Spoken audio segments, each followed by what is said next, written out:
decided that I am not this body.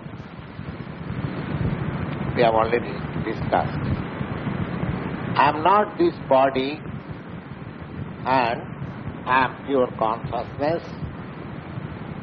Somewhere or other I am encased with this bodily dress. But I am not this body. I am pure consciousness. Now, if we actually want happiness or independence, then we have to remain in our pure consciousness position.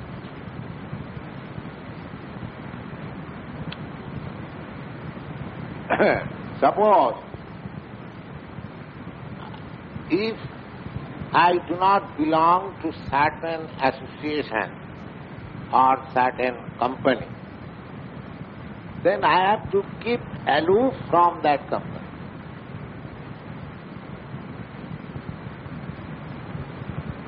So Lord Kṛṣṇa says that bhogaisvarya-prasaktanam, those who are too much attached with bodily pleasure, bodily enjoyment, and taya apahrita-cetasam. Apahrita-cetasam means those who are illusion, because bodily pleasure is not my pleasure.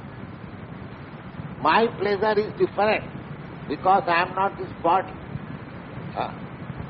Just like a man in a feverish condition or in feverish delirium, speaking something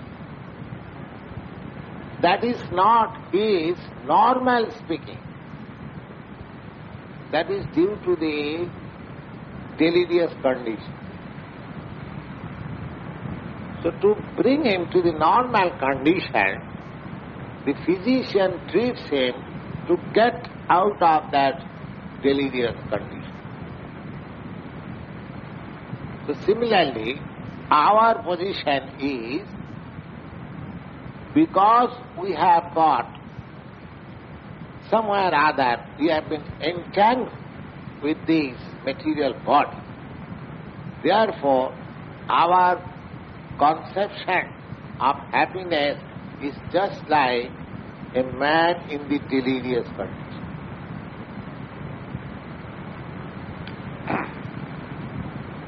So we have to cure. Some philosopher says that this delirious condition should be cured and there should be no activity. They are afraid of any activity. Because these material activities have become source of distress for us. Therefore, there are certain philosophers, they say that we should stop all sorts of activities. Their highest culmination of perfection, according to their idea, is that stopping all sorts of activities. Just like Buddha philosophy, nirvāṇa. Nirvāṇa means stopping all activities. Buddha philosophy, according to Lord Buddha, his theory is that due to the combination of material elements, this body has come into existence. Now, somewhere or other, if these material elements are separated or dismantled, then the cause of distress is removed. That is it. Just like you have got a big house and the tenants or the government or tax collector, you are too much trouble. So if you think that better to dismantle this house so that to get rid of this all troubles. So this theory that separating the material elements by which this material body is formed, if they are broken or they are sent back to their original position, then we are free from all distresses, material. But we, at least those who are following this Bhagavad-gītā, this philosophy does not say that the material body is all in all. Beyond this material body, there is spirit. And the symptom of that spirit is understood by consciousness. Consciousness. That is the philosophy of Bhagavad-gītā. Now, you cannot deny consciousness. You cannot deny consciousness. And consciousness minus body minus consciousness is dead body.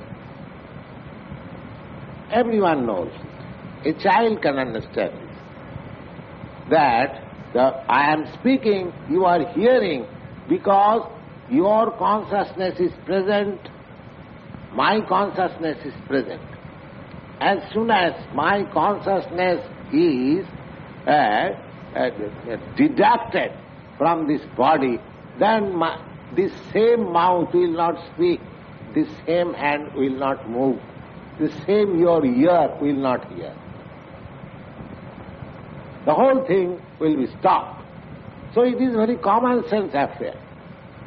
That consciousness, that is the main thing in this body. So, any intelligent man, with common sense can understand it. Now, what is this consciousness? This consciousness is the symptom of the soul. Just like wherever there is some fire, there is heat or there is smoke. When you see something, suppose you are sitting here, if you find someone smoking, then you are afraid, oh, there must be some fire. Otherwise, why smoke is coming? Or wherever you feel some heat, although you do not see the fire directly, still you can understand that there is fire. Because there is smoke, because there is heat, therefore there is fire. Similarly, this consciousness, nobody can deny this consciousness. That this consciousness, because this consciousness is, therefore, I am identification or my energy is being produced in the shape of consciousness. So this consciousness proves that I am the soul present here. That is Gita's philosophy, and that is the whole Vedic philosophy. Anyone, either the devotees, just like we belong to the devotee group of philosophers, and there are others who are impersonalists, but they, or both of them, they do not deny the presence of the soul. Presence of the soul. The Buddha philosophy, they do not recognize the soul. They, according to them, that the combination of matter at a certain stage produces consciousness. But that philosophy, that argument can be refuted that with matter you cannot produce consciousness. Because take the example of a dead man. The dead man is there. All the elements, material elements are all there, present. But you cannot revive, you cannot revoke that man to consciousness. The elements are there, the ingredients are there. Now if you think this ingredient has been decomposed or deteriorated, then replace that ingredient. Just like in a machine. In a machine, some part is wear and tear, it is not working, stop. You can replace that part into new parts and the machine will work. But this is not like that. If you think that something has deteriorated in this body, therefore it has become dead. Say for example, they say generally that they due to heart failure. Now heart, medical practitioners, they know it, the heart is always pumping like this. Pumping like this. Now, can you produce a heart action by artificial pumping? No, it is not possible. They give respiratory oxygen gas and so many things, but it cannot be revived. Therefore, it is a fact that the soul is different from this body. So long the soul is there, the body exists. And our blunt senses, our gross senses, we cannot see the soul, therefore we deny it. Because our imperfect senses cannot see this, we cannot see so many things. Just like we are seeing, this place is vacant, the outer space, but there are instruments. If you see with those instruments, you will find they are full of germs. Full of germs. Take a drop of water, as clear as possible, but if you see with microscope, you will see, oh, it is full of germs. So, imperfect vision of existence, of the existence of the soul, does not mean that there is no soul. The soul is there. Soul is there, and we can feel the presence of the soul by the symptom of consciousness. And that's a clear fact. Now, we have discussed all these points. Now, Kṛṣṇa says that our whole misery, the whole philosophy is that our whole misery is due to this bodily contact. Bodily contact. We feel misery, distress or happiness at the present state. It is due to this body. We have already discussed that just like take for example the water. Water in summer time it is very pleasant, and winter time, oh, it is very distressful. We are afraid. Even a drop of cold water we are afraid of. Without hot water we cannot take our bath. Now, water as it is water constitutionally, chemically or whatever it may be, but it is due to the bodily touch of the water we sometimes feel pleasure and sometimes feel distress. Therefore, all our feelings of distress and happiness is due to this body. It's due to the body. Body under certain condition, mind under certain condition, feels happiness and feels distress. So therefore, we are actually hankering after happiness. Because the soul's constitution is happiness. Soul's constitution is happiness. Anyone who is brought up in a very nice family with all comfortable conditions, as he feels distress in a different condition. Similarly, the soul is the part and parcel of the Supreme Being. Supreme Being, his constitution is Satchidananda Vigraha.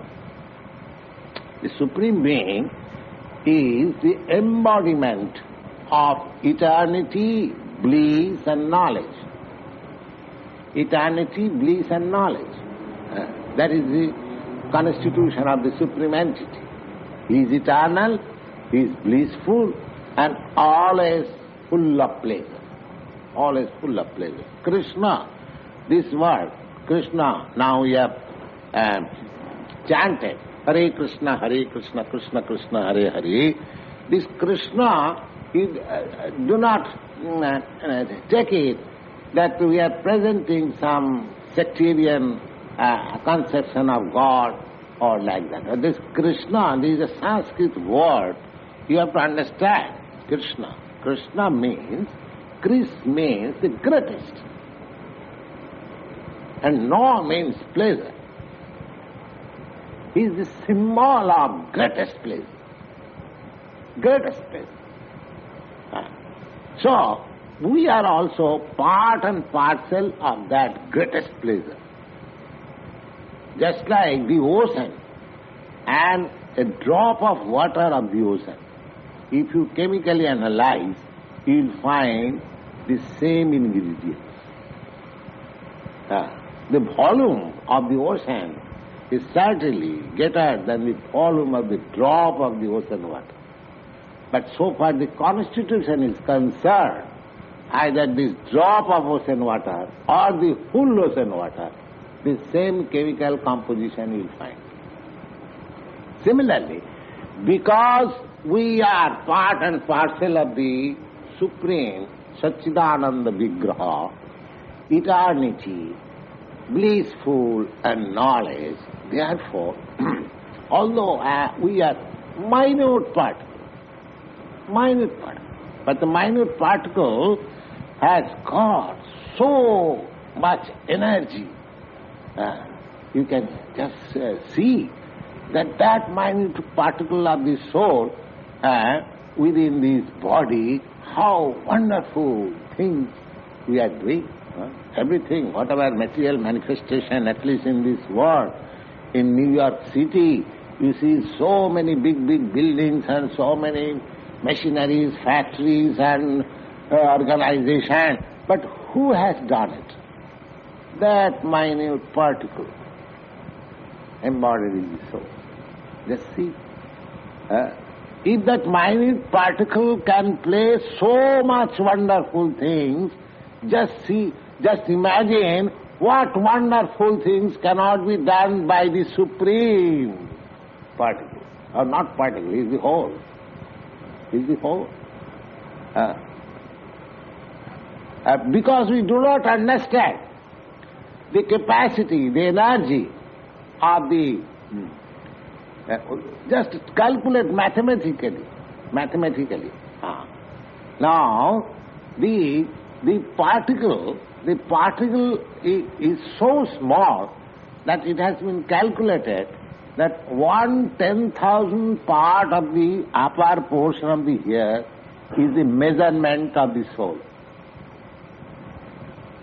Now, we cannot even imagine, but supposing that is a point, if that point has got so much energy, that it is playing wonderful things, everything is being manufactured by the brain of that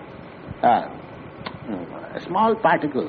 Now you can just make a proportion, then the full one, how much wonderful things he can play. If a small particle of a spark of fire, if it is dropped here, it will at once burn it. Now, you can just imagine the big fire, how much capacity he has got. So the thing is that we are, because we are part and parcel of that Satchidananda Vigraha, eternity, peaceful and knowledge, therefore our hankering is always to live eternally. Our hankering is always to get full knowledge. And our hankering always to remain happy. That is our natural hankering. But that is being hampered due to this body. That we do not understand. We are hankering after full knowledge, we are hankering after full bliss, we are hankering after eternity, but we do not know how to obtain that. Here is the information. Here is the information.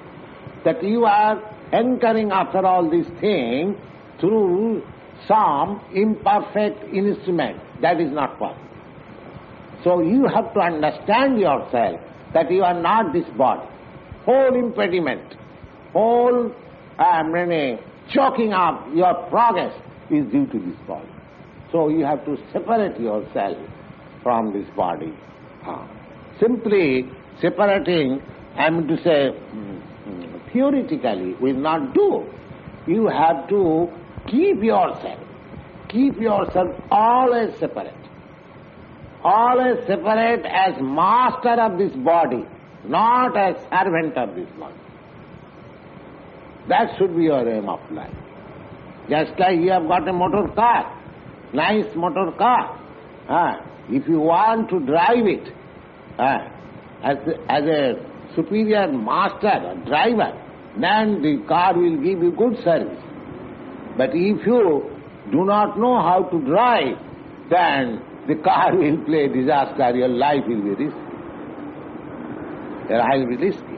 If you simply sit down in a good car without knowing the art of driving, then it will play disaster.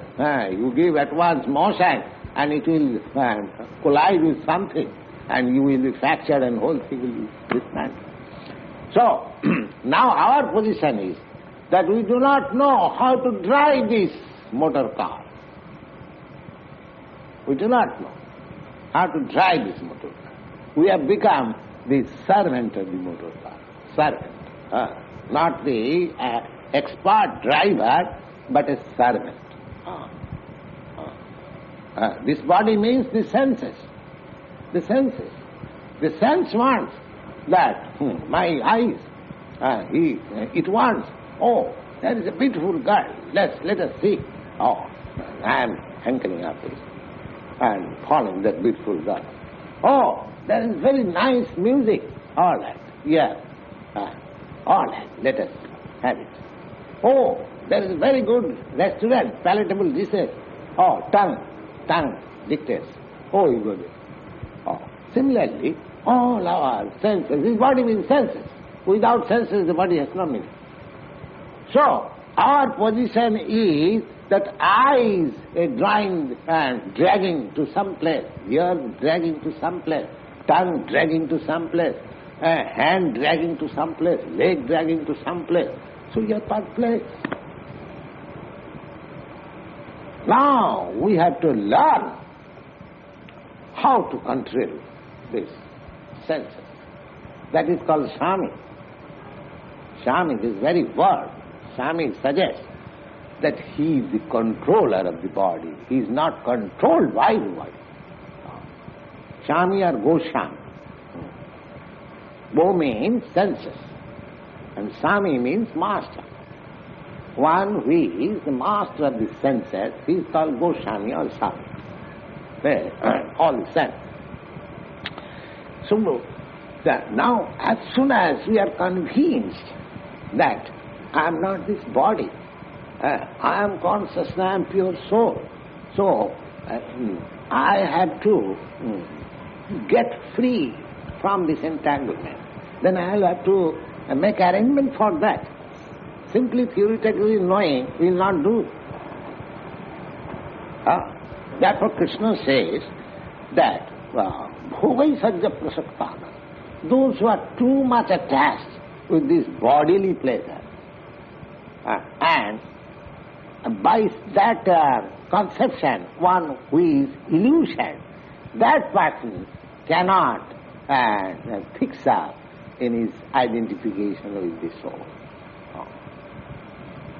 So, that is a critical point. That is a critical point. That if we indulge in our bodily pleasure, that pleasure is flickering. That pleasure is flickering. We cannot enjoy. Bodily pleasure we cannot enjoy. That is a intoxication. Something like intoxication. That is not pleasure, actual pleasure. Actual pleasure is of the soul, not of this body. So, we have to guide our life. We have to mold our life in such a way that we must not be diverted by the so-called bodily pleasures. And if we are diverted by the bodily pleasures, then we cannot be fixed up in our identification with the soul. This is clear. Now, next slok is Traigunya Visayaveda Nistraigunya Bhavarjuna Niddanda Nitta Sattasthya Nidyoga Chema Atmavan. Veda means the book of knowledge. Now the book of knowledge, according to the climate, according to the population, according to the country, there are different books of knowledge. Just like in India, the book of knowledge is accepted as the Vedas, Vedic knowledge. In your European, American countries, the book of knowledge accepted as the Old Testament, New Testament. Similarly, the book of knowledge amongst the Mohammedans, they are accepted as the Quran. Their book of knowledge, undoubtedly, there is no doubt about it. Now, what are these book of knowledge? Religious scriptures. The religious scripture means they are meant for training you to that conception of life, that you are pure soul, nothing more. They restrict your bodily activities under certain conditions. Under certain conditions. That is called morality. Just like your Bible has got 10 commandments. 10 commandments. What is that commandment? To regulate your life. Because without regulation, you cannot. Because we have to control the body to reach to the highest perfection. So if we don't follow any regulative principles, how we can make our life perfect? Now that regulative principle may be a little different from my country to your country or my Veda to your Bible, but that does not matter. That is made according to the time, condition and the mentality of the population. But there is the regulative control. Regulative control. A human society is not considered civilized unless and until the members of the society are put into some regulative control. By regulative principle. Without regulative principle, you cannot make the progressive march of the state or the people or the citizens. So similarly, here it is said that Traigunya Visayaveda Nistraigunya Bhavarjuna. Arjuna, these Vedas or the scriptures, they are meant for regulating the three modes of nature. But if you want to be situated in your, pure,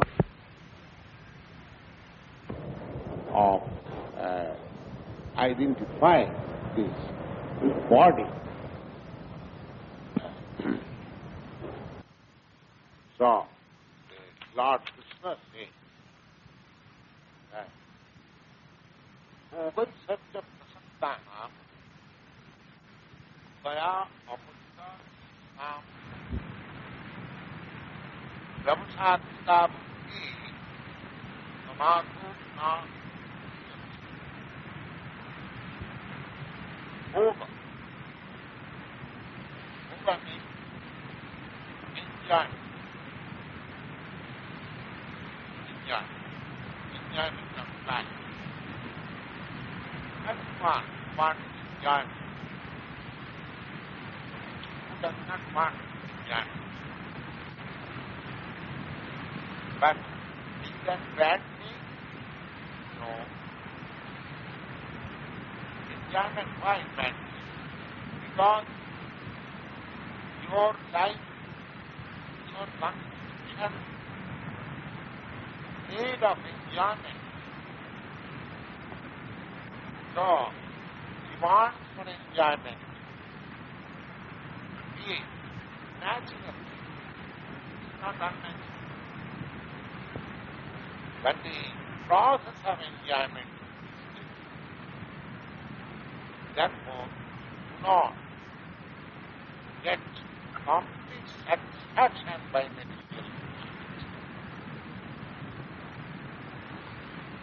enjoyment is your birthright, because you are spirit soul, constitution of spirit soul is three divisions: enjoyment, eternity, and knowledge. Spirit soul is full of knowledge, full of happiness, and unending. Not that this knowledge. Now, suppose we are accumulating so many knowledge. Somebody is chemist, somebody is politician, somebody is metaphysicist, somebody is artist, somebody is something, everyone.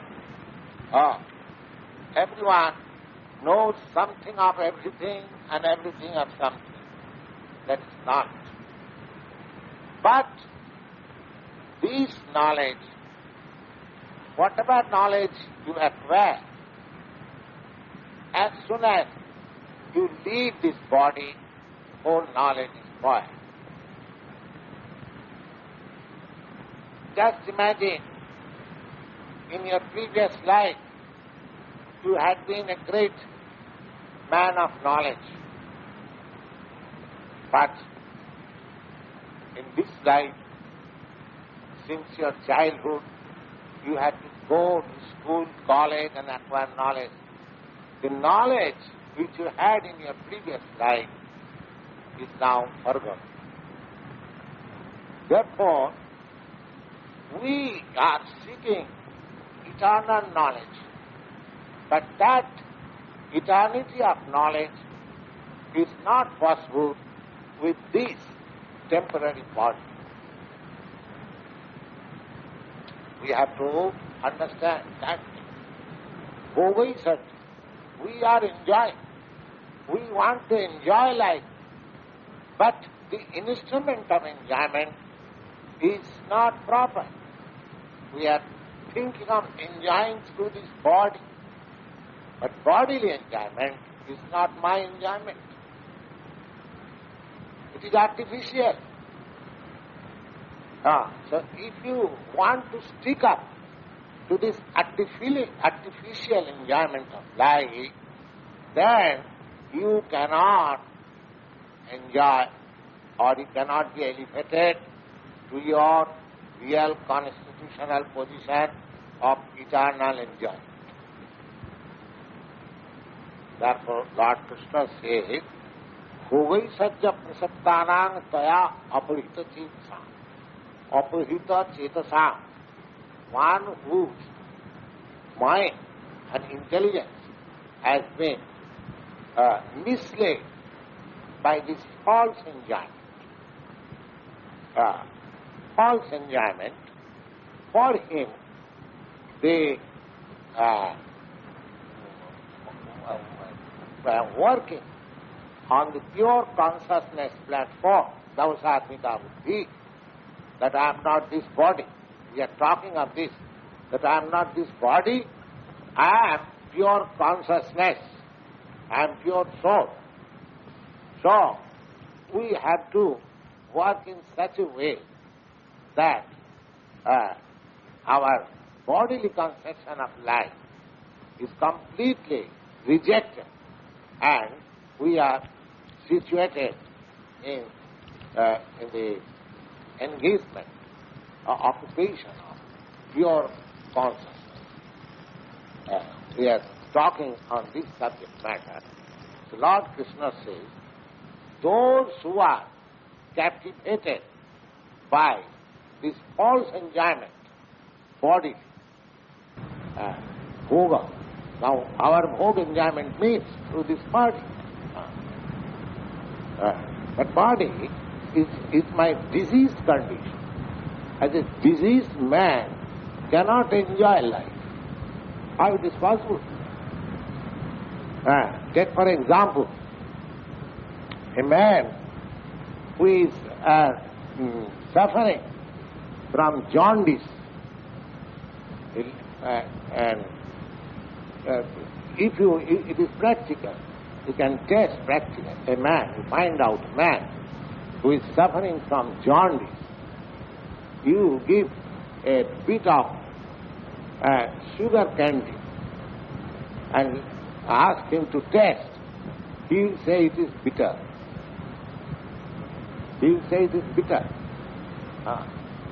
You won't taste its sweetness.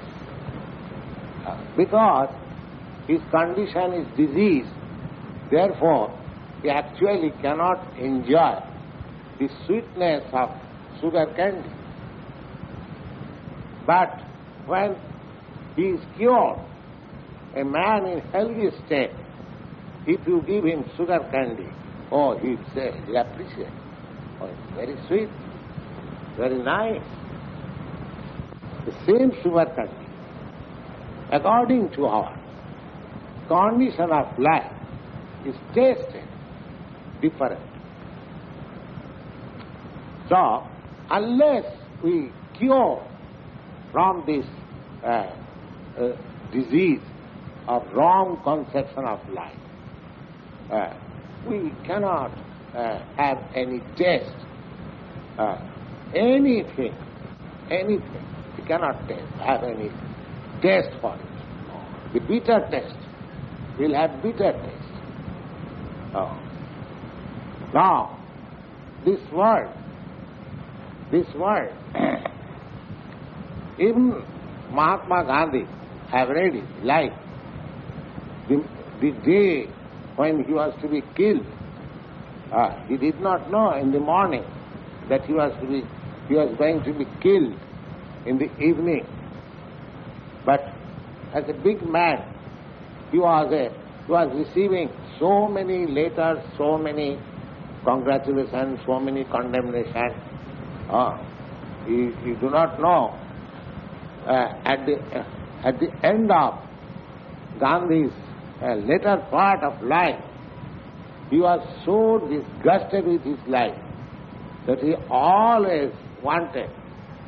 He spoke to his secretaries, associates, that if death would come to me, I would be satisfied. Such a big man, such a great man. One of his practical difficulty was that he could not sleep soundly, partly due to his big occupation and partly due to the disturbance of the people. Wherever he will go, thousands and thousands of people will gather and will loudly speak Mahatma Gandhi ki jai. Even at dead of night, at 12 o'clock at night, he is passing through a train, and if the train is stopped at a middle station, people will get information and gather, Mahatma Gandhi. So, I have seen personally, when he was going through some crowd, he was closing, tapping his ears like this. His brain was being unnecessarily taxed with this sound, Mahatma Gandhi. People thought that they were glorifying Mahatma Gandhi, but Mahatma Gandhi was being killed by that voice. You see? So this is the, just like there is an English proverb, what is play to you is death to me. So that is the position here. Even if you are glorified, still you cannot enjoy. You cannot enjoy it. Anything, any position. Because this wrong conception of bodily existence is a diseased form of my constitution. So I cannot enjoy. Now, a patient who is suffering from some disease, he is unable to enjoy, but if he forcibly enjoys, then his life becomes risky. He becomes more implicated. Just like, of course, in your country, I know that there is no such disease as typhoid. But in India there is a fever called typhoid. Here it is called typhosis or something like medical term. That typhoid is a disease of intestine. Now, in that disease, any solid food is strictly forbidden. First term is 14 days, then 21 days, then 41 days, up to 60 days. He is to live only on glucose water. That's all. Other things is dangerous for him. Now, if that typhoid patient desires to eat some solid food, and if somebody out of compassion gives him some solid food, then it is death for him. Because in that condition he cannot enjoy. His enjoyment is forbidden. Therefore, in our diseased condition of this bodily conception of life, if we increase our so-called enjoyment of the body, then we shall be more and more entangled in this conditional life of material existence. If we really want freedom from this material existence and miseries of material existence, then we must minimize the bodily enjoyment. We must minimize. Just like a diseased man is given some liquid food, he is forbidden to take any food, because any food will aggravate his disease. But still, because he has to exist, he is given some glucose water, some barley water, some fruit juice, little. It is also psychological. The patient may think also that I am eating something. I am eating, not I am starving. I am eating. That is also psychological effect. At the same time, this light food, fruit juice or glucose water, that is easily digested, so there is no harm. Similarly, we have to, the present life is disease condition. So, if we want to cure this disease of repeated birth and death, then we have to restrict our bodily enjoyment. because we cannot enjoy. It is simply so-called enjoyment. Actually, you cannot enjoy this disease condition of this body. Enjoyment, real enjoyment means that is non-stopping. Non-stop. There is a verse in Mahabharata.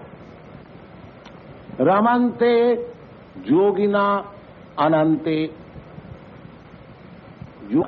Those who are yogis or spiritualists. Yogis means spiritualists. The general meaning of yogi is spiritualists. Those who are endeavoring to emancipate from this material condition of life and trying to elevate to the spiritual platform, he is called yogi.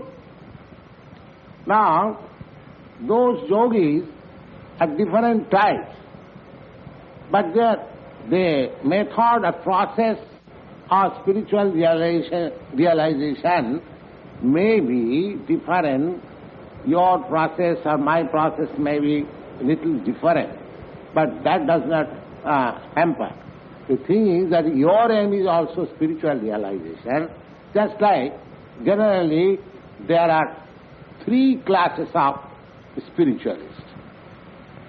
The Jnanis, the Yogis and the Bhaktas.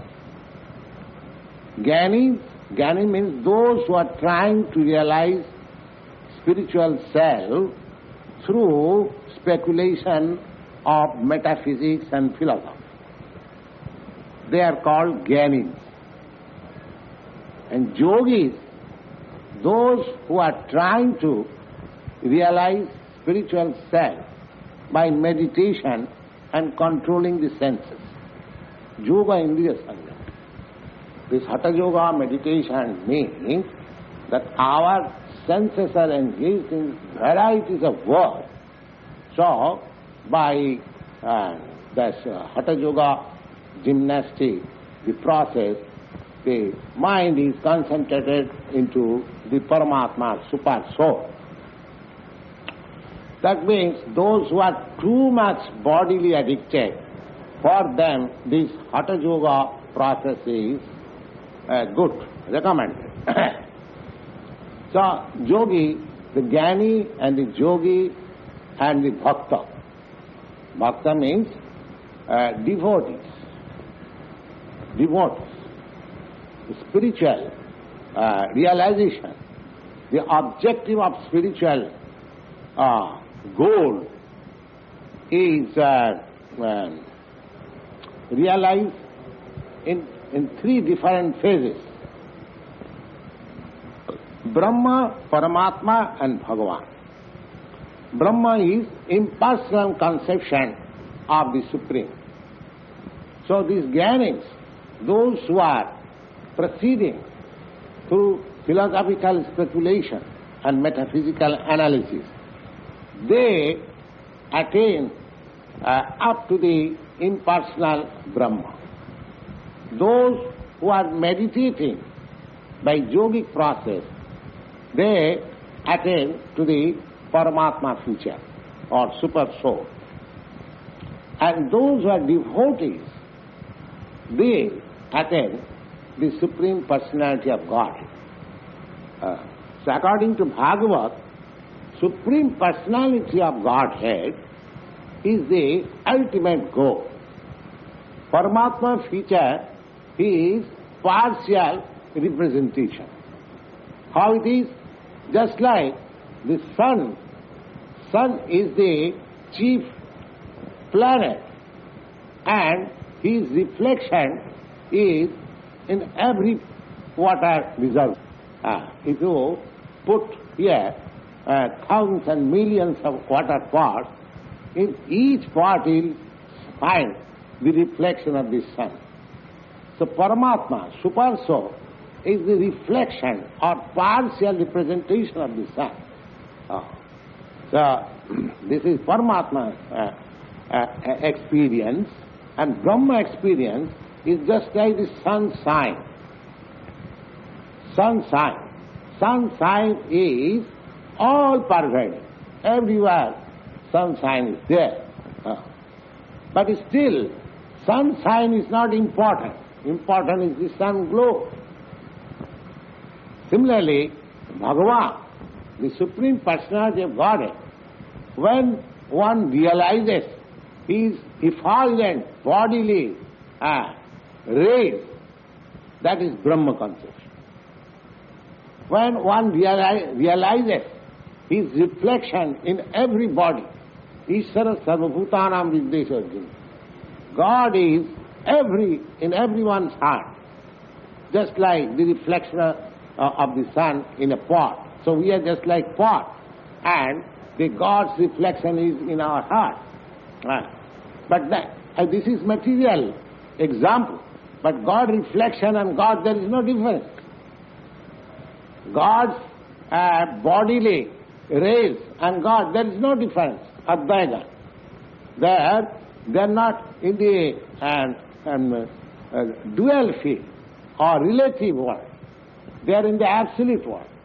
So there is no difference between God, Brahma and Paramatma. Any feature of realization will lead the person to spiritual life. But comparatively, the first realization is Brahma, and the higher realization is Paramatma, and the ultimate realization is Bhagavan. So, the Bhagavan, he is the real enjoyer. He is the real enjoyer. You will find in the Bhagavad-gītā that Bhoktāram jagatapasam sarvaloka maheswaram. The Lord says that I am the enjoyer. Whatever is being done here, I am the enjoyer. And Bhoktāram jagatapasam, I am the proprietor. So therefore, bhoga means enjoyment. The real enjoyer is the Supreme Lord. We are enjoyed. We are not enjoyed. Just like a crude example, because we have got our material senses, example in material world, we can just understand. Just like the husband and the wife. Now, the husband is called the enjoyer, Purusha. Purusha, man is called Purusha. Purusha means enjoyer. And the wife is called Śrī. Śrī means woman. And the Śrī means Prakriti. Prakriti means which is enjoyed. The subject and the object. But the enjoyment, actually the enjoyment between husband and wife, that is participated by both. There is no division. When the actual enjoyment is there, there is no division. The husband is enjoying more or the wife is enjoying less, or like that. There is no such division. When the enjoyment is there. This is a crude example. But still, there is division. The husband is called the enjoyer and the wife is called the enjoyed. Husband is called the predominator and the wife is called predominated. Of course, in our India, Hindu conception of life, that a woman, according to our Manusangita scripture, a woman is always protected. A woman is never given independence. She is protected during her childhood by the father, and she is protected in her youth by the husband, and she is protected in her old age by her sons. That is the conception. And the woman, the cow, the Brahmin, the children, they are meant for absolute protection. That is the Vedic conception. They should always be given full protection.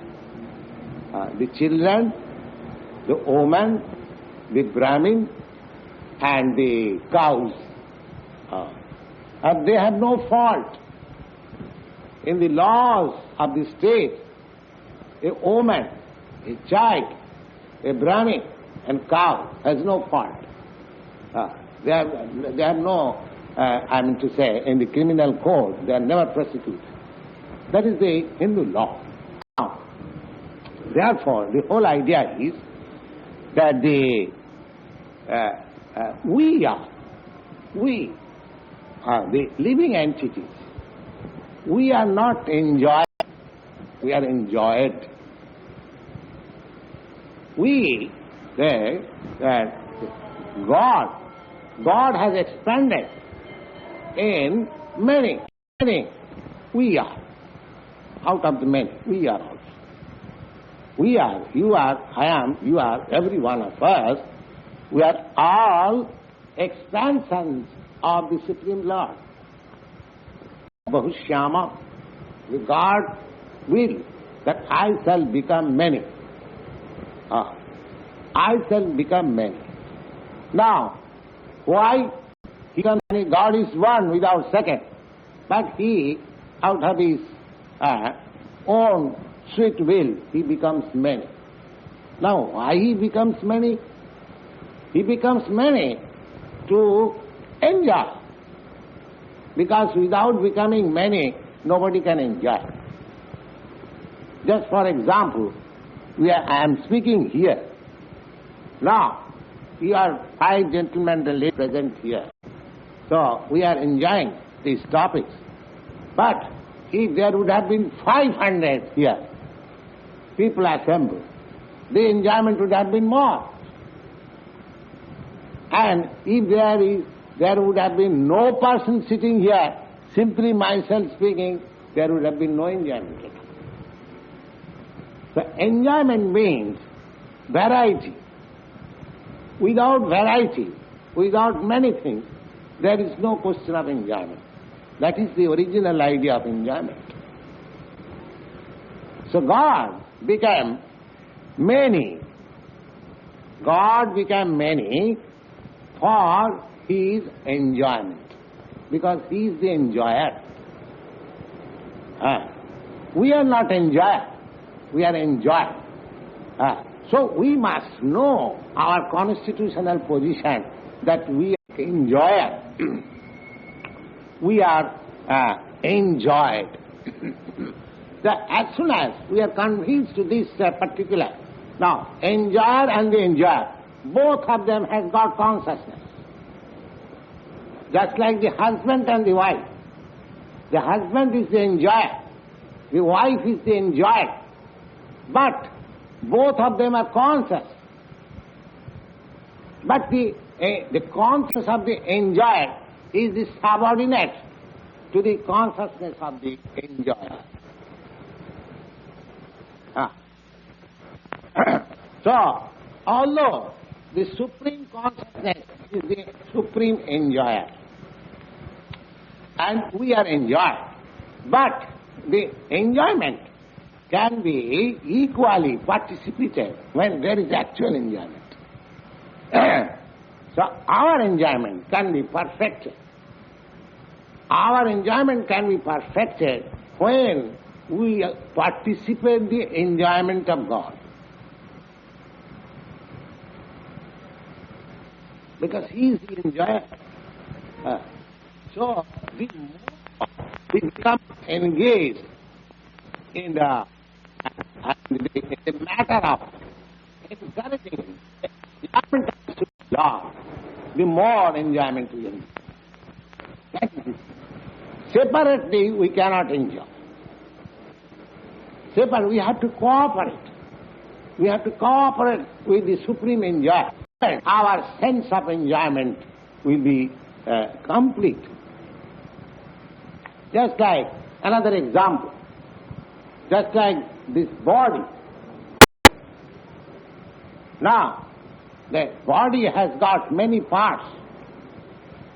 The hand, the legs, the eyes, the ears, the head, so many things. But these body, we cannot enjoy separately out of the body. This hand cut off is useless. There is no enjoyment. But a hand so long attached to this body, it has got all the enjoyments of sense. Touch sensation of the hand can be perceived when the hand is attached to the body. If the hand is cut off from this body, the enjoyment of this hand touch, it cannot be perceived.